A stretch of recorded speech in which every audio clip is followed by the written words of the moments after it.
Bueno, como sabéis, estamos en una serie acerca de los fundamentos. En Hebreos 6 nos habla de los fundamentos de nuestra fe, que no debemos quedarnos ahí, debemos saber lo que son y tenerlos bien claros luego para seguir construyendo sobre los fundamentos de la fe. Y ya hemos hecho 3 o 4, no me acuerdo exactamente, pero la semana pasada hablamos acerca de las obras muertas. Queremos saber que nacemos por gracia en el reino de Dios, no por obras que hacemos. Y hoy vamos a ir a otro fundamento. Queremos tener los fundamentos claros para no desviarnos después. Dimos el ejemplo la semana pasada de un atleta o una bailarina o un músico, cómo tienen que volver constantemente a los fundamentos de su arte o de su deporte para recordar y no desviarse y no luego empezar a jugar mal, bailar mal, tocar mal, ¿no? Entonces necesitamos repasar lo básico, así que vamos a Hebreos 6, versículo 1 al 3, creo.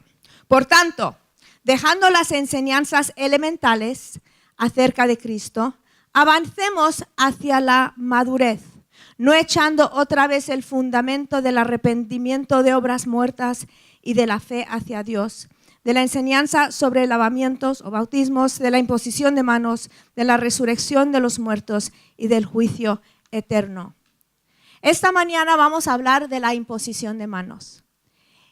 Y yo no sé tú, pero casi nunca se habla de esto y es un fundamento de nuestra fe. Yo le pregunté a alguien el otro día, si tú hubieras sido Dios, ¿tú hubieras metido la imposición de manos en los fundamentos? Dijo, no. Yo dije, yo tampoco. Y ahí está, hay que verlo, hay que ver por qué está ahí en los fundamentos de nuestra fe.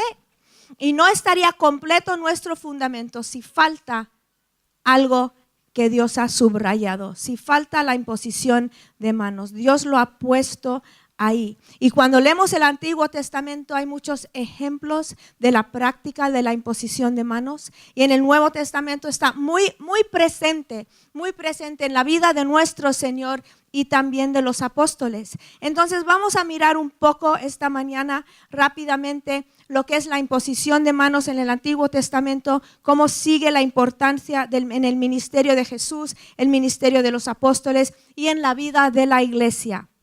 Imposición de manos en el Antiguo Testamento. Y perdón si parece que voy corriendo, porque es que voy corriendo. Hay mucho aquí, no podemos repasar todo, va a ser como un vistazo de lo que es, pero algunos ejemplos en el Antiguo Testamento. Los israelitas imponían manos en sus sacrificios antes de matar a los animales para significar la transferencia del pecado, la identificación con la ofrenda por el pecado. Número 2. Jacob, Israel, impartió una bendición a Efraín y Manasés, los hijos de José, por la imposición de manos, que incluía también una palabra profética. Luego Moisés comisionó a Josué con la imposición de manos, impartiéndole de su autoridad y sabiduría. Y aquí vemos la transferencia de liderazgo y también la transmisión de una medida de sabiduría, de honra, para poner a Josué en condiciones de ser líder. Entonces vamos al primero, identificación. En Levítico 1 se ponía la mano sobre el sacrificio, no solo para simbolizar la transferencia. Esto es más que un símbolo, ¿vale? Hay cosas que hacemos como símbolo, pero la imposición de manos es más que un símbolo. También es la transferencia del pecado del pueblo o de la persona a la ofrenda que iba a ser sacrificado en el Antiguo Testamento. El sacrificio tomaba el lugar del pecador, se convertía en el pecador. Levítico 1:1-5. El Señor llamó a Moisés y le habló desde la tienda de reunión diciendo: habla a los hijos de Israel y diles: cuando alguno de vosotros traiga una ofrenda al Señor, traeréis vuestra ofrenda de animal, de ganado o del rebaño. Si una ofrenda es un holocausto del ganado, ofrecerá un macho sin defecto. Lo ofrecerá a la entrada de la tienda de reunión para que sea aceptado delante del Señor. Pondrá su mano sobre la cabeza del holocausto y le será aceptado para hacer expiación por él. Significaba: yo me identifico con la víctima y se identifica también conmigo. Ahora, si estuvieras viviendo en esos tiempos, tú traerías una ofrenda, un animal, un buey, un cordero, una paloma, ¿no? Y pondrías tu mano sobre la cabeza de este sacrificio. Diría: este soy yo. Yo merezco morir, pero no voy a morir. Va a morir en mi lugar. Yo mismo debería estar sobre el altar, pero este animal va a estar sobre el altar. Diría: Señor, ahora traigo este animal, este buey, pongo mi mano sobre su cabeza. Haciendo esto significa que este animal soy yo. Yo he puesto mi mano sobre él en símbolo de identificación y transferencia de mi pecado. Entonces, el primer sentido de la imposición de manos es la de identificación en el Antiguo Testamento. Yo me identifico con el sacrificio.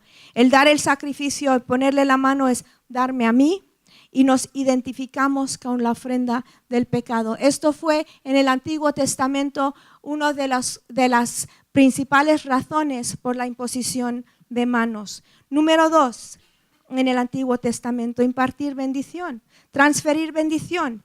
En Génesis vemos cómo Isaac puso sus manos sobre sus dos hijos, y cómo Jacob, impuso las manos sobre sus dos nietos, Efraín y Manasés. Jacob puso su mano sobre cada uno de sus nietos y les bendijo. Hay más enseñanza en este pasaje que esto, pero por tiempo y por mantenernos en el tema, vamos a hablar de que él puso su mano sobre ellos para bendecirlos. La imposición de manos para bendecir. Génesis versículo 8, capítulo, no sé, ¿lo tienen ahí? Dice: cuando Israel vio a los hijos de José, dijo: ¿quiénes son estos? Y José respondió a su padre: son mis hijos, los que Dios me ha dado aquí. Y él dijo: acércalos a mí, te ruego, para que yo los bendiga. Versículo 14: pero Israel extendió su derecha y lo puso sobre la cabeza de Efraín, que era el menor, y la izquierda sobre la cabeza de Manasés, cruzando adrede sus manos, aunque Manasés era el primogénito, y bendijo a José y dijo: el Dios delante de quien anduvieron mis padres Abraham e Isaac, el Dios que ha sido mi pastor toda mi vida hasta este día, el ángel que me ha rescatado de todo mal, bendiga a estos muchachos y viva en ellos mi nombre y el nombre de mis padres Abraham e Isaac, y crezcan para ser multitud en medio de la tierra. Era más que unas palabras, era más que una oracioncita, era algo espiritual. Algo espiritual ocurrió aquí. Israel impartió bendición a sus nietos cuando él les puso las manos y declaró la bondad de Dios sobre sus vidas. Entonces hemos visto identificación, hemos visto bendición, y también era para reconocer autoridad. Cuando Moisés llegaba al final de su ministerio y le pidió al Señor que nombrara a un nuevo líder sobre Israel para tomar su lugar en esta ceremonia, en este acto, hubo la imposición de manos. Número 27, 18 a 20.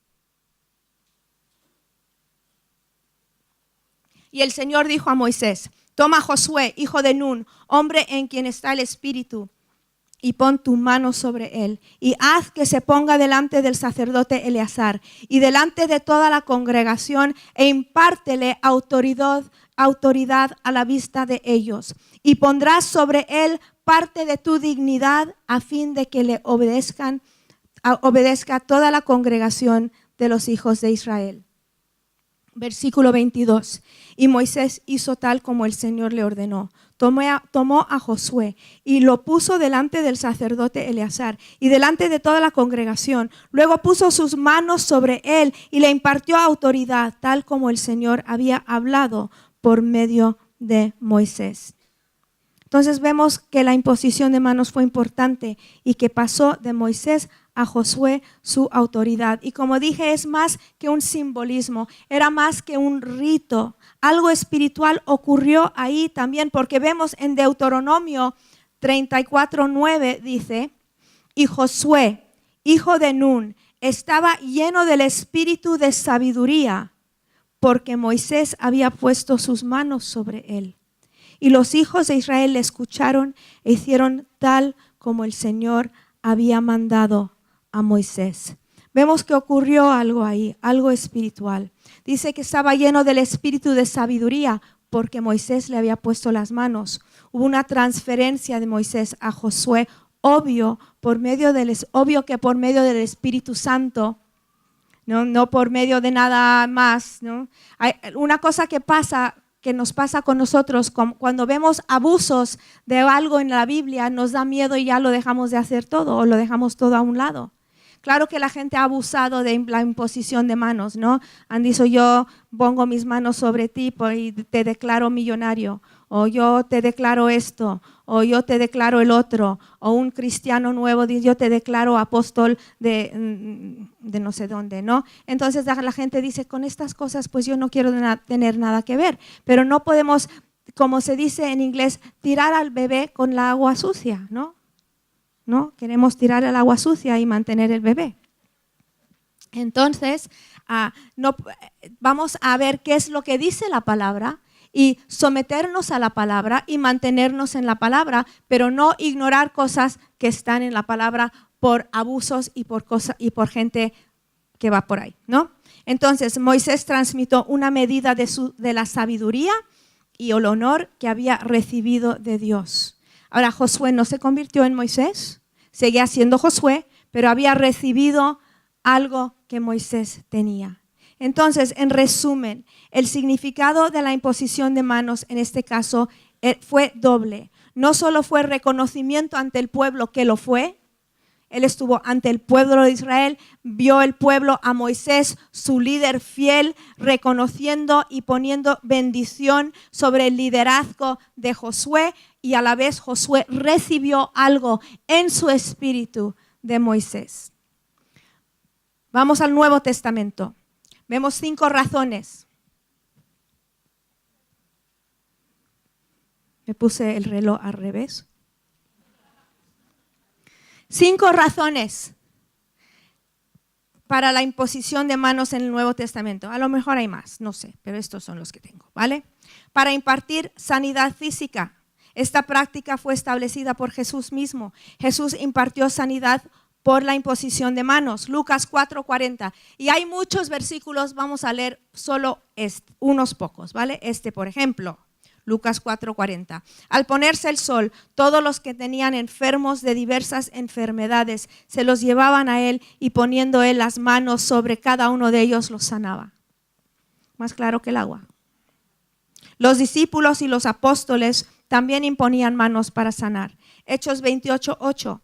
Y sucedió que el padre de Publio yacía en cama, enfermo, con fiebre y disentería, y Pablo entró a verlo y después de orar, puso la mano sobre él y lo sanó.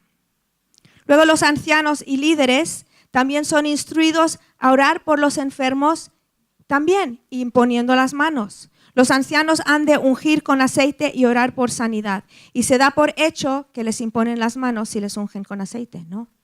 No sé si se lo tiraban. No, los unges, pones las manos. Es un instinto natural. Santiago 5, 14-16. ¿Está alguno entre vosotros enfermo? Que llame a los ancianos de la iglesia y que ellos oren por él, ungiéndole con aceite en el nombre del Señor. Y la oración de fe restaurará al enfermo y el Señor lo levantará, y si ha cometido pecados, se le serán perdonados. Ahora hay cosas importantes que debemos ver aquí. Importante reconocer que dice, orarán por él en el nombre del Señor. Oramos en el nombre de Jesús. Es una oración en el nombre de Jesús. Es una oración de fe. Y dice que el Señor lo levantará. No estamos hablando aquí de la nueva era. No estamos hablando de una transferencia de energía. No, es importante ver que es por la fe en el Señor Jesucristo, no en cualquier otra cosa. Y también es importante subrayar que ser parte de una comunidad de creyentes, de ser parte de una iglesia, te da acceso a gente que puede orar por ti. Si estás enfermo, dice, llama a los líderes de la iglesia. Debes tener una familia de Dios, estar vinculado a una congregación para tener a quien llamar. A mí, a veces alguien me dice, Rebeca, yo estuve enferma y nadie me llamó, nadie me fue a ver. Dije, a ver, abre tu Biblia. ¿Qué dice? Si uno está enfermo, que llame.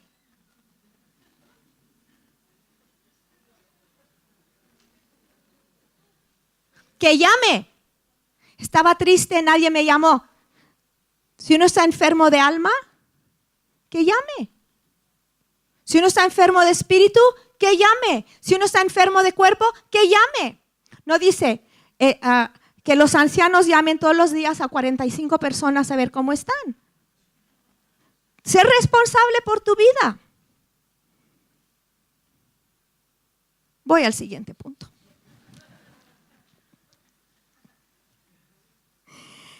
Los creyentes pueden imponer manos sobre los enfermos. Tú y yo y todos los que creen.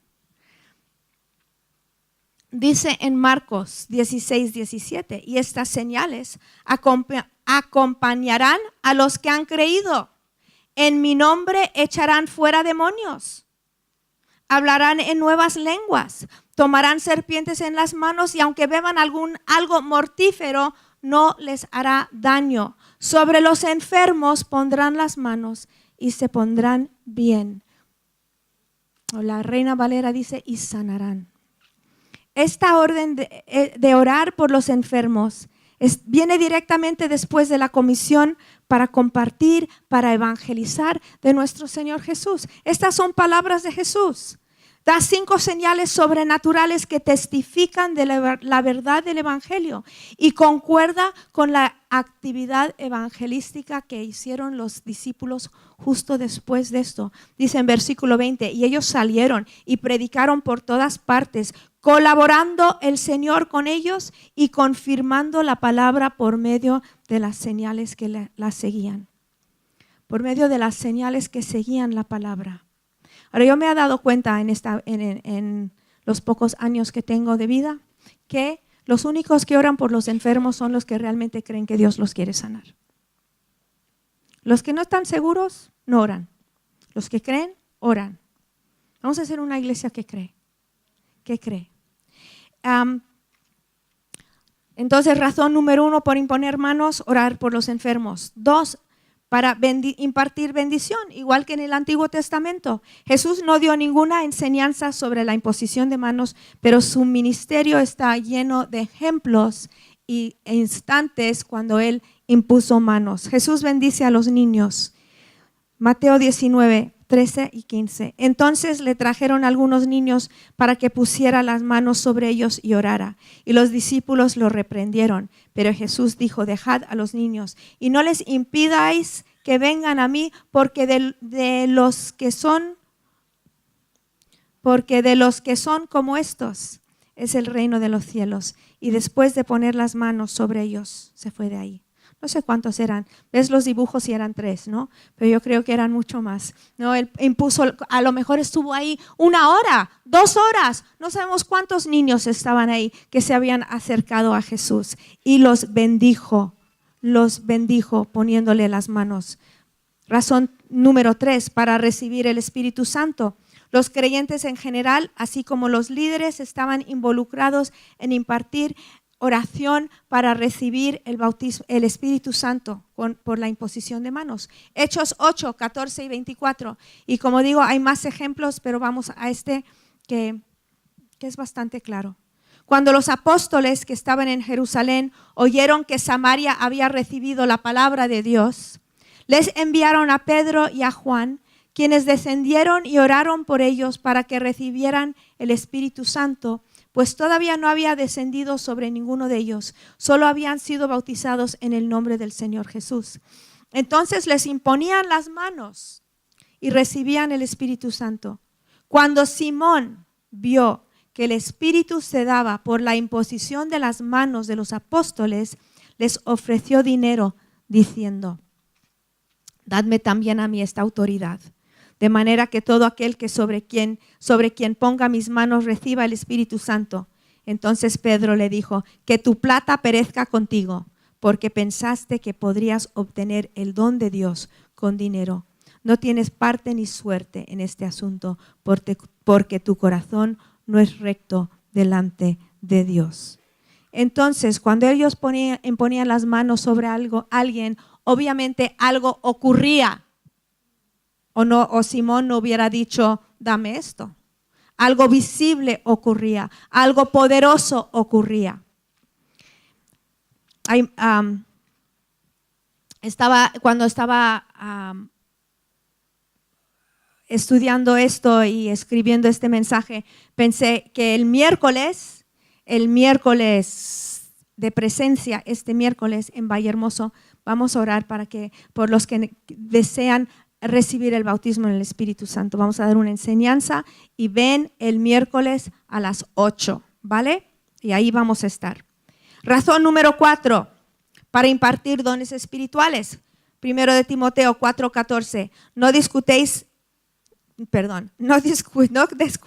el don espiritual que está en ti, que te fue conferido por medio de la profecía con la imposición de manos del presbiterio. ¿Qué significa esto? Que los líderes oraron por Timoteo, le dieron una profecía, él recibió un don de Dios de liderazgo, un don de Dios. No sabemos, no nos dice, yo creo, porque si no, todos hubiéramos dicho: yo quiero el de Timoteo. Pero no sabemos, pero dice: oye, no lo descuides, no lo descuides, que Dios te lo dio. Cuando oramos por ti, cuando te impusimos las manos, Dios te lo dio. En 2 de Timoteo, Pablo cuando algo se le metía en la cabeza, él no lo dejaba, ¿no? Por lo cual, en 2 de Timoteo 1:6, te recuerdo que avives el fuego del don de Dios que hay en ti por la imposición de manos, que avives el fuego. Esto yo creo que no fue un don para vivir el fuego. No dijo: quiero que leas 4 libros más sobre liderazgo, ¿no? Él dijo: aviva el fuego que está en ti. ¿Cómo lo avivas? Recibiendo de Dios, metiéndote en su presencia, en su palabra, en búsqueda. Avivas lo que Dios ha puesto en ti. Entonces no sabemos los detalles, pero fue más que un reconocimiento de un cargo o una comisión a un ministerio. Razón 5. Para apartar gente para una obra específica. En la iglesia primitiva se imponían las manos sobre personas que habían sido llamados por Dios. Practicaban lo que Moisés empezó en el Antiguo Testamento cuando apartó y reconoció a Josué. La imposición de manos era usada para consagrar, santificar, sellar, transmitir la bendición y la unción de Dios sobre el liderazgo. ¿Sabes? No les mandaron una carta de reconocimiento, les imponían las manos, oraban por ellos, oraban por ellos y los reconocían así ante la congregación. Esto lo vemos en Hechos 6:3. Buscad pues, hermanos, de entre vosotros a 7 varones de buen testimonio, llenos del Espíritu Santo y de sabiduría, a quienes encarguemos de este trabajo, y nosotros persistiremos en la oración y en el ministerio de la palabra. Agradó la propuesta a toda la multitud, y eligieron a Esteban, varón lleno de fe y del Espíritu Santo, a Felipe, a Prócoro, a Nicanor, a Timón, a Parmenas, iba a decir parmesano, no, a Parmenas, a Nicolás, proselito de Antioquía, a los cuales presentaron ante los apóstoles, quienes orando les impusieron las manos. Ahora, la importancia en la iglesia hoy, la importancia para nosotros. Dios nos ha puesto en un cuerpo y conocemos, para mí el imponer manos significa que lo que yo he visto, lo que yo tengo, lo que yo sé, yo lo quiero regalar, yo lo quiero dar y yo quiero también recibir lo que otros tienen. Yo he conocido a muchas personas que tienen algo en su vida que yo no tengo y deseo de lo que ellos tienen. Ahora, cuando alguien predica, en este mismo lugar, cuando alguien predica un mensaje que a mí me habla, yo quiero que el que ha predicado ore por mí. No es por algo que esa persona me puede dar sin el Espíritu de Dios, sin fe, pero yo sí puedo recibir de la gente de lo que ellos son. Necesitamos la oración de fe, necesitamos ser bendecidos, necesitamos recibir fuerza que otros tienen, necesitamos palabra de Dios, necesitamos palabra de profecía, nos necesitamos los unos a los otros. Ahora, Dios podría haber hecho la cosa que en sí, podría hacer todo sin que nadie se acerque a nadie. Sin embargo, estableció esa necesidad los unos de los otros, ese contacto físico en la oración, ese contacto físico en la bendición, el recibir el Espíritu Santo, la sanidad. Dios desea que entendamos que nos necesitamos. A mí me sorprende a veces, o muchas veces, los pocos que se acercan a recibir oración los domingos. Por mí yo estaría aquí todos los domingos. No sé, vosotros a lo mejor lo tenéis más claro, pero yo necesito de mis hermanos. Yo necesito la oración de mis hermanos. Yo necesito la bendición de mis hermanos. Yo necesito que oren por mí. Y yo sé que a veces la gente hasta se ha sorprendido que yo después vengo que ore. Predica Antonio ora por mí. Predica José Luis, ora por mí. Y hay personas aquí que quieren acercarse, pero piensan, acaba de orar, acaba de hablar de no cometerás adulterio. Y si yo paso, la gente va a pensar que soy yo. Yo no sé por qué no pasas, pero es importante. Hubo un tiempo difícil en mi vida que daba igual de lo que predicaba, yo era la primera. ¿Por qué? Porque necesitaba de Dios. Necesitaba su fuerza, necesitaba de su espíritu, necesitaba del amor de la gente, sanidad en mi vida, sanidad en mi cuerpo. Necesitamos los unos de los otros. Y esta mañana vamos a hacer lo que siempre hacemos. Pueden pasar los de alabanza si quieren. Vamos a orar los unos por los otros.